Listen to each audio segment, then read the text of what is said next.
Matthew Evans, a millionaire in his late 70s, sat alone in his silver Mercedes. He tapped his thumb impatiently on the steering wheel while the air conditioner hummed, struggling to keep the Kentucky heat at bay. "I've retired and am enjoying the fruits of my labor after a successful career in finance." Matthew usually had things go his way, but that day he ended up stuck with a flat tire. Away from the cozy vibes of his spotless mansion just outside of town, after trying to call for roadside assistance a few times without any luck, he let out a sigh and accepted that he'd just have to wait, even as a bit of frustration started to creep in. Someone was coming down the road, and it looked like a young boy, probably around 13 or 14. He was in a faded t-shirt and some worn-out sneakers, and he had this determined look on his face as he got closer. Matthew noticed the boy's eyes narrowing as he took a good look at the car. After a moment, the boy gave him a polite but confident nod. "Got a flat, sir?" he asked, his voice steady. Yes, I do," Matthew replied, feeling a strange mix of relief and unease. "I was really hoping for some help, but my phone's not getting any signal out here." The boy just gave a little smile. "Sure, I can help with that," he said, kneeling beside the tire without a second thought. "My grandpa taught me how to change a tire last summer."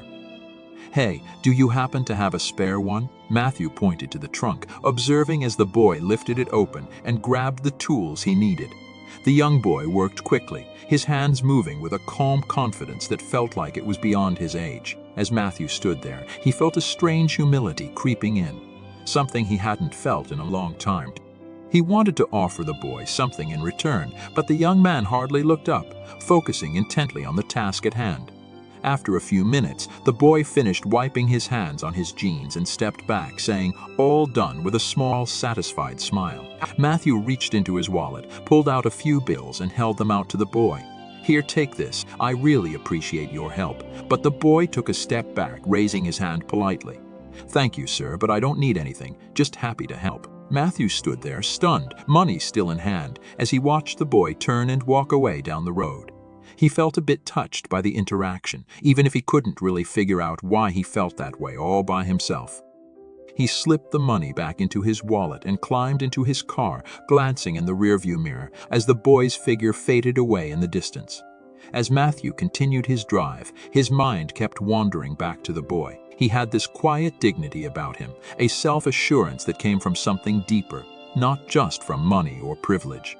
That night, as he sat by himself in his fancy home, Matthew couldn't get the picture of the boy walking away with just a smile out of his mouth. That same evening, Matthew sat in the leather armchair of his bedroom, surrounded by shelves of books. He rarely opened the door. The room was quiet, save for the soft ticking of the grandfather clock in the corner. His dinner, a perfectly prepared steak and asparagus, sat untouched on the side table. He just couldn't shake the thoughts of the boy from his mind. Matthew had faced thousands of people in his lifetime, business partners, employees, investors. Most interactions revolved around negotiations, favors, and deals. There was always an exchange, a price, or an expectation. But this boy, this stranger, had helped him just out of pure kindness. He leaned back, sipping his scotch, and the memory of the boy's confident smile kept coming back to him. Matthew noticed that he didn't seem like someone who had a lot. The worn shoes, the faded clothes, and the dust on his hands told a story. It really painted a picture, and the boy had this integrity about him that feels pretty hard to find these days. The next morning, Matthew felt this strong pull to find the boy. He wasn't quite sure why, but something inside him felt like it was missing. Was it guilt, gratitude, or maybe just plain curiosity? He found himself driving down that same stretch of road, looking out at the horizon for any sign of the boy. He spent hours pulling into gas stations and little diners, chatting with anyone willing to lend an ear, asking if they had seen a young boy who matched the description. Most people just shrugged or shook their heads, but then an older woman behind the counter at a small cafe finally spoke up. "It seems like you're referring to Elijah, right?" she mentioned, wiping her hands on her apron. "That boy's always lending a hand to people. He lives with his mom over in Harlan. Matthew kept reminding himself to say thank you. Harlan, the town, was just an hour away, tucked away in the foothills of the Appalachians. The drive was beautiful, but Matthew hardly paid attention. His mind was buzzing with questions. What kind of life did this boy have? What kind of family would raise someone like that? When he arrived in Harlan, the streets were quiet, lined with modest homes and small businesses. He chatted with some locals about Elijah and eventually got directed to a small house on the edge of town. The house had seen better days, but it was neat and cozy with a front porch that sagged just a bit under its own weight. Matthew parked his car and paused for a second, not quite sure what to say. After taking a deep breath, he knocked on the door. A moment later, the door swung open to reveal a woman in her early 40s. She seemed a bit worn out, but there was a warmth to her. Her eyes were keen and inquisitive as she took him in. "How can I help you?" she asked. "Hey there, good morning." Matthew cleared his throat and said, "Hey, sorry to interrupt, but I think I met your son yesterday." "Elijah, right? He was super helpful with my flat tire." Her expression softened instantly. "That sounds like my Elijah," she said. "He's always lending a hand to folks," with a little smile on his face. Matthew mentioned that he just wanted to thank him properly. He didn't want to take anything from me yesterday. She nodded, stepping aside to let him in. "He's out back, so feel free to wait if you'd like." Matthew walked in and noticed the simple decor. The furniture had seen better days but was tidy, and the walls were decorated with family photos along with some drawings that seemed to be from a younger Elijah. It was definitely different from his own place, with its clean surfaces and pricey art. But there was something about this space that felt cozier, more vibrant. He walked out to the backyard after her, where Elijah was busy fixing the fence. The boy glanced up, clearly surprised to see Matthew. "Hey there, mister," Elijah said, casually wiping his hands on his jeans. "What are you doing here?" Matthew smiled, feeling a bit nervous. "I just wanted to thank you again. You really helped me when I needed it, and I can't stop thinking about it." Elijah shrugged, his expression relaxed and sincere. It really wasn't a big deal, but to Matthew it was, and he was determined to show it. Elijah leaned against the fence, looking at Matthew with curiosity. They both stayed quiet for a bit, and Matthew couldn't help but feel a little out of place with how calm Elijah seemed, as though he were the one being judged. "I don't think you quite get how significant it was." Matthew finally broke the silence, saying that people don't usually help strangers without expecting something back. Elijah tilted his head a bit, looking a little puzzled by the statement. "I don't see it that way," he replied. "If someone needs help and I can do it, why wouldn't I?" Matthew couldn't help but admire how straightforward the boy's reasoning was. He glanced beyond Elijah and into the yard. The fence was put together with all sorts of mismatched wood. The grass was all uneven and sparse behind the house, and there was this old swing set leaning a bit too much for comfort. Its chains were all rusted and broken. Elijah's family didn't have a lot, but they really made the best of what they had. "You've got a good head on your shoulders," Matthew said. "Your mom must be really proud, huh?" Elijah smiled as he looked back at the house, saying, "She works really hard, and I just do my best to pitch in whenever I can." Matthew paused for a bit, taking in what the boy had just said. He reminisced about his own childhood in a house similar to this. His parents had put in so much effort to make things work, teaching him the importance of hard work and perseverance along the way. Over the years, he had drifted away from those lessons, caught up in the pursuit of wealth and status. As he stood in the yard, a strange mix of nostalgia and regret washed over him. "I'd love to do something for you and your family," Matthew said, and finally, Elijah straightened up, looking a bit cautious. "We're good, mister. We don't really need anything.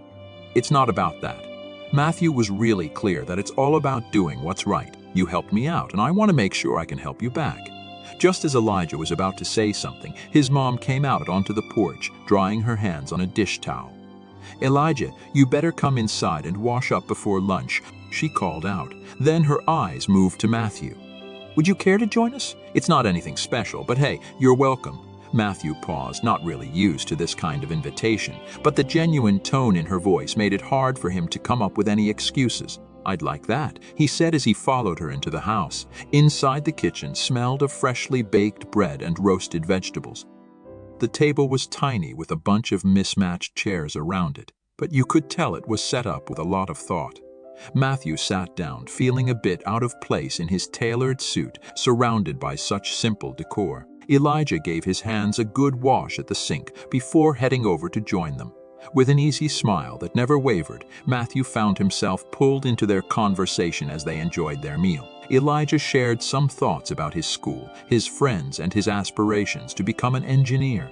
His mother shared stories about the community, speaking with a quiet pride about the people who always looked out for one another. Matthew listened closely, feeling a warm sensation wash over him. He hadn't felt that in years, despite all his wealth and success.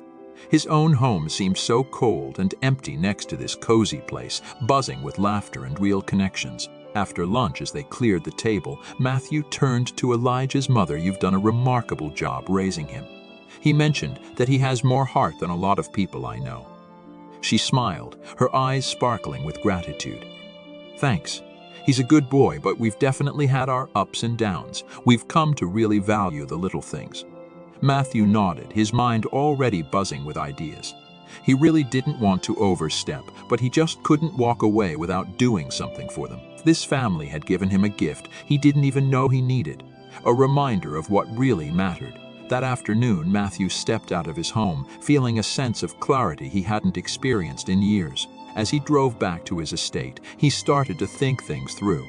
This wasn't just about charity, it was about recognizing the boy's selflessness and the strength of the family. Elijah and his mom really deserved more than just patched-up fences and old furniture. They deserved some stability and a little recognition for the strength they showed every single day.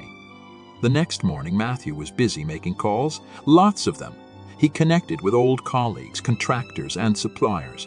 By midday, everything was falling into place, and within a week, trucks and workers started showing up at Elijah's home. Matthew was standing on the sidewalk with a clipboard, directing the renovations while Elijah and his mom watched in disbelief. "You really didn't have to do this," Elijah's mother said, her voice shaking as she watched the crew unload the supplies. "We've been doing just fine by ourselves." Matthew turned to her, his expression serious. "You've done more than just manage. You've really thrived, but you gave me something I didn't even know I needed." I was feeling a bit off. Elijah seemed quieter than normal, standing next to his mother with a thoughtful look on his face. Matthew knelt slightly, meeting his eye. "You taught me something, Elijah. Helping people isn't about money. It's about showing up. I really want to be there for you." Over the next few weeks, the house really changed a lot. The sagging porch got a makeover with some sturdy wood, the roof was fixed up, and that old rusty swing set in the back, it was swapped out for a brand new one. Inside, the walls were painted, the floors were polished, and the kitchen got an upgrade with modern appliances. At first, Elijah was all in, helping out with the renovations by carrying planks and sweeping up debris. But Matthew was having none of it and insisted he take a break. Matthew smiled and said it's all about enjoying being a kid. For a bit longer, Elijah found it hard to resist the urge to sneak out and watch the crew at work. His eyes sparkled with curiosity as he took in their measuring, cutting, and building. One of the workers, a big guy named Joe, spotted his curiosity and asked him to lend a hand with measuring some wood planks, before Elijah was asking questions about tools and construction. Matthew watched from a distance, feeling a warm pride swell in his chest for the first time in years, as his excitement was infectious. He felt like he was part of something bigger, something that really mattered. The boy's energy brought back memories of the ambition he used to have before life turned into a whirlwind of meetings and investments. One evening, as the sun was setting, the project was wrapping up and the family gathered on the porch, amazed by the transformation. Elijah's mom looked at Matthew, her voice full of feeling. "This isn't just a house anymore. It's a home. I really don't know how we can ever thank you." Matthew shook his head, his tone soft. "You already have you reminded me of what life is supposed to be about: family, connection, and purpose. I really feel like I should be the one thanking you." The last day of the renovation project really felt like a celebration. Neighbors dropped by to check out the changes, bringing along smiles and little gifts like fresh baked bread, jars of homemade jam, and even a potted plant. Elijah's laughter filled the yard as he dashed around, excitedly showing his friends the new swing set. The freshly painted rooms inside the house, once tired and worn, now burst with life. Matthew was on the front porch, leaning against the solid new railing, taking in the scene as it unfolded. He hadn't experienced this kind of joy in years.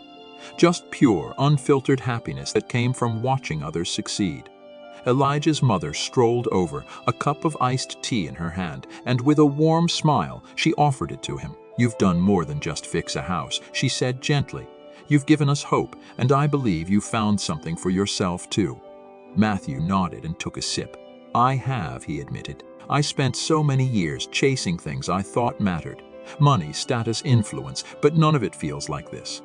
None of it has ever filled me the way this has." As the sun started to dip below the horizon, Elijah hopped onto the porch, his energy still off the charts. He glanced over at Matthew, a thoughtful look on his face. "Mr. Matthew," he said, "I've been doing a lot of thinking about what you did for us. I want to do something like that one day. I want to help people too." Matthew put a hand on Elijah's shoulder, his voice calm. "You already are, Elijah. Your kindness set all of this in motion. Don't ever lose that." The three of them sat together watching the sky shift from gold to deep orange. The warmth of the day lingered, but there was a deeper warmth, one that came from connection, gratitude, and a shared sense of purpose. As Matthew was getting ready to leave, Elijah and his mom walked him to his car. The boy's big smile and his mom's tearful grin stuck with Matthew as he drove off. This wasn't the end, he realized. This was just the beginning of a new chapter in all their lives. The weeks that followed brought more changes. Elijah's newfound curiosity about construction blossomed into a passion. Matthew set it up for him to hang out with the workers who had helped fix up the house. Elijah was all about soaking up knowledge, really eager to learn. Meanwhile, Matthew kept feeling this pull to Harlan, and every time he went back, it felt less like a trip and more like coming home. He didn't feel like an outsider anymore. He was part of something bigger now, and for the first time in years he felt content. The story ended where it had begun, in a small town with a big heart where one act of kindness from a young boy reminded an old man of life's greatest lesson. It's really more about what you give than what you have.